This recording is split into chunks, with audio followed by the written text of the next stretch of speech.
97.9, 105.5, KISS FM. Healthy now or never. It's Liz and Big Papa. And it's time for the SLOCUM Dixon Medical Moment, courtesy of SLOCUM Dixon Medical Group on Burstone Road, 798-1500, SDMG.com. And, of course, add them on Facebook as well. Adrian, good morning. Good morning. So, a good 4th of July? Yeah, it was really nice. How about you? I wish it was still going. Yeah, right. Yeah, that's a good point. Pretty much. And the fact that I didn't end up like never mind. Okay. So, I think I understand. Yeah. I caught myself on that one. So who did you bring with us this week? Oh, so today we have one of our newest gastroenterologists, Dr. Jhandier. Dr. Jhandier, good morning. How are you? Hi, good morning. All right, so GI doctors. Okay. Lots of stuff I want to talk to you about. How come all of a sudden everyone has celiac disease? It seems like everyone can't do gluten anymore. That's it. That's what it seems like. That's like the big thing now. All of a sudden, like everyone has to be gluten free. Is it just because like people are self-diagnosing, or is it like really a thing where it's like this is some serious stuff, right? That's correct. I think it's underdiagnosed. The celiac diseases. People are, I think, whatever they're describing or having, they do have genuine symptoms, and actually it's underdiagnosed in most of the cases. Wow.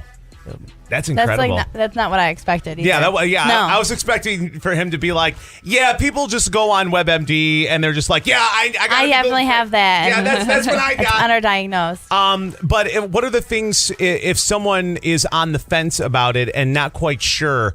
What are some things to look for, or some things that people kind of get and would cause them to be like, hey, you know what? I should probably go see someone.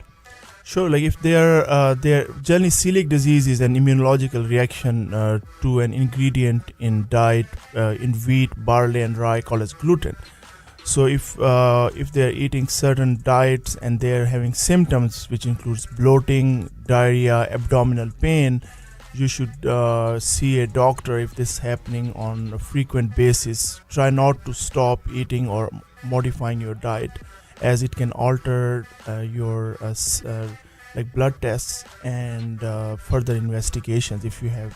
Sure. So if you switch what you're eating because you think maybe they won't be able to diagnose it because it's not in your system, is what you're saying. That's correct. Okay. See, I'm learning You're something. You're catching on. I'm learning something Look at here. You go. Talk to me about like IBS and IBD, because it seems like more and more people I'm learning have this now. What should people look for if they have these type of symptoms? They should definitely come in and see you. Sure. IBS stands for irritable bowel syndrome. It's not fun. It's not fun. That's what I've heard. It's not fun. Yeah, that's correct.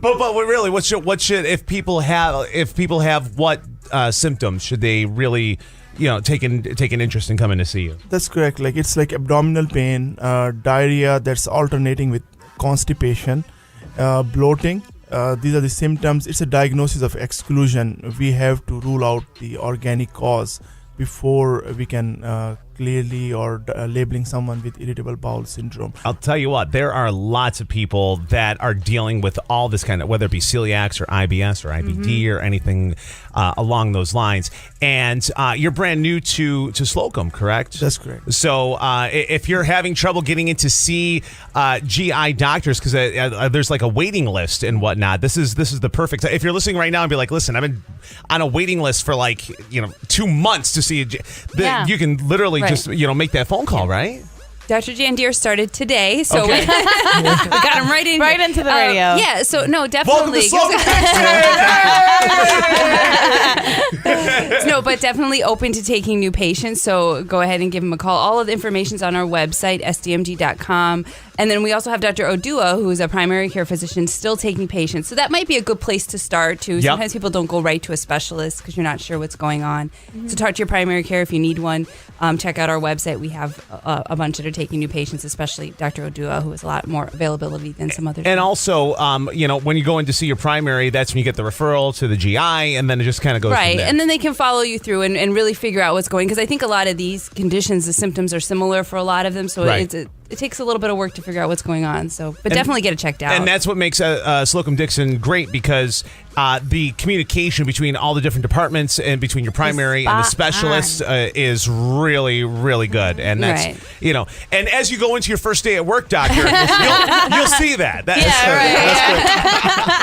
It is the SLOCUM Dixon Medical Moment, courtesy of SLOCUM Dixon Medical Group on Burstone Road, 798-1500, SDMG.com, and of course, like them on Facebook as well. Now, there's a program coming up. Yeah, Dr. Jhandier is doing a program on pancreatic cancer, and also Dr. Dean, who was our newest oncologist to join, is going to be with him. So they're going to do a presentation together, and it's July 19th, which is a Wednesday, at our building on Burstone Road from 6 to 7. So again, check out our website, Facebook page, and then sign up, or you can even just show up that day. Absolutely. So good luck in the Boilermaker. Oh yeah, thank you. Yeah, You you'll too, Liz. probably be ahead of me, but we'll party at the after party together. Okay, sounds good. And doctor, enjoy your first day at work. Thank you, sir. Thank you, friend.